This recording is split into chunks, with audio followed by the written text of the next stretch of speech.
আদিশাই motivation চ্যানেলের আরেকটা নতুন পর্বে আপনাদের সবাইকে স্বাগত। যারা এখনও চ্যানেলটিকে সাবস্ক্রাইব করেননি তারা চ্যানেলটিকে সাবস্ক্রাইব করে পাশে থাকা বেল আইকনটিকে প্রেস করে দেবেন, যাতে পরবর্তী ভিডিও দিলে সাথে সাথে তার নোটিফিকেশানটি আপনাদের কাছে পৌঁছে যায়।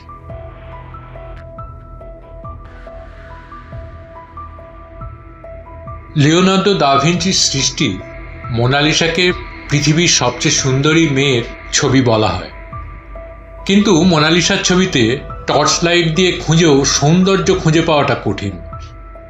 কিন্তু মোনালিসার ছবির সৌন্দর্য ঠিক মোনালিসাতে নয়, সৌন্দর্যটা এই ছবির রহস্যে। রং তুলিতে এই ছবি আঁকতে গিয়ে ভিঞ্চি জন্ম দিয়ে গেছেন অসংখ্য রহস্যের। 1503 সালে ভিঞ্চি মোনালিসা আঁকা শুরু করেন। 1515 সালে মোনালিসা আঁকার সময় তিনি রহস্যজনকভাবে মৃত্যুবরণ করেন। 12 বছর সময় নিয়ে আঁকা মোনালিসার ছবি সম্পূর্ণ না করেই তিনি মারা যান। অর্থাৎ আমরা মোনালিসার যে ছবিটি এখন দেখি সেটিতে আরও কিছু আঁকার বাকি ছিল। ভিঞ্চি মোনালিসাকে কোনো কাগজ বা কাপড়ে নয়, এঁকেছিলেন পাতলা কাঠের ওপর। অবাক করার বিষয় হলো, মোনালিসার ছবিটিকে যদি বিভিন্ন অ্যাঙ্গেল থেকে দেখা হয় তবে মোনালিসা তার হাসি পরিবর্তন করে। এ যেন এক রহস্যময়ী মোনালিসা। 1774 সালে সর্বপ্রথম প্যারিসের লুভর মিউজিয়ামে মোনালিসার ছবিটির দেখা মেলে, কিন্তু ছবিটা মিউজিয়ামে কিভাবে এলো কিংবা কে আনলো এমন প্রশ্নের উত্তর মিউজিয়ামের কর্মীরাই জানতেন না, কারণ তারা কাউকে ছবিটি নিয়ে আসতে দেখেনি। রহস্যময়ভাবে লুভর মিউজিয়ামে পৌঁছানো এই ছবি 1911 সালে চুরি হয়ে যায়। রাতের আধারে চোরকে দেখে মিউজিয়ামের এক কর্মী পরদিনই চাকরি ছেড়ে পালিয়ে যায়। পরে সে বলেছিল সে চোরকে দেখেছে। সেই চোর আর কেউ নয়, প্রায় 350 বছর আগে মারা যাওয়া লিওনার্দো দা ভিঞ্চি। 10 বছর পর এই ছবিটি আবার ওই মিউজিয়ামে পাওয়া যায়। লুভর মিউজিয়াম কর্তৃপক্ষ ছবিটি সংরক্ষণের জন্য প্রায় 50 কোটি টাকা খরচ করে একটি নিরাপদ কক্ষ তৈরি করেন। হয়তো ভাবছেন একটা ছবির জন্য এত টাকা খরচ। এই ছবির বর্তমান মূল্যের তুলনায় 50 কোটি টাকা কিছুই নয়। মোনালিসা ছবির বর্তমান অর্থমূল্য $790 মিলিয়ন। টাকায় পরিমাণটা 5380 কোটি টাকা। মোনালিসা কে? প্রশ্নটির উত্তর ভিঞ্চি নিজেও দিয়ে যাননি। 2005 সালে খুঁজে পাওয়া এক চিঠিতে অনেকে মোনালিসার পরিচয় খুঁজে পেয়েছেন বলে দাবি করেন।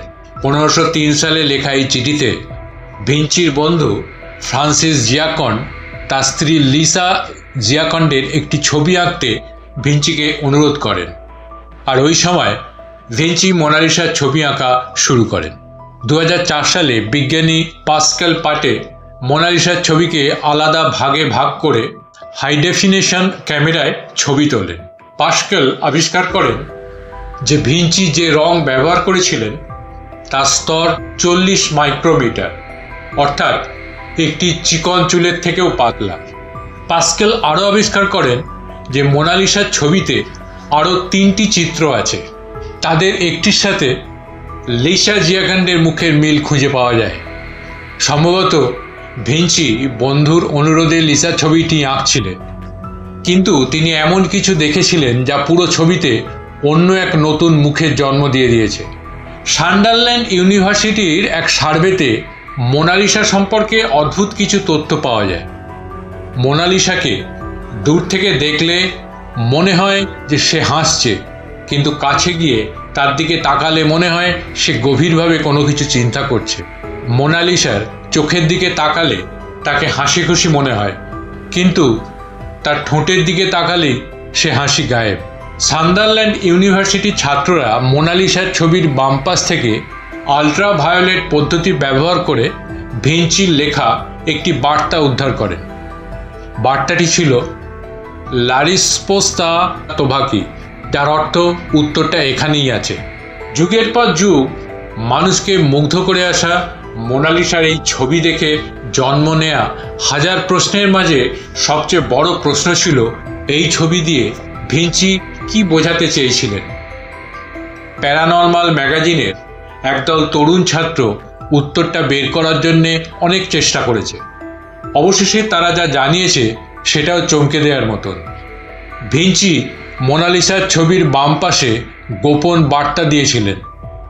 সেটা হলো উত্তরটা এখানেই আছে। সে বাম পাশকে আয়নার কাছে আনলে একটা ছবি তৈরি হয়। অবাক করার বিষয়, এই তৈরি হওয়া ছবির জীবটিকে ভিঞ্চি ১৫০০ সালের দিকে দেখেছিলেন।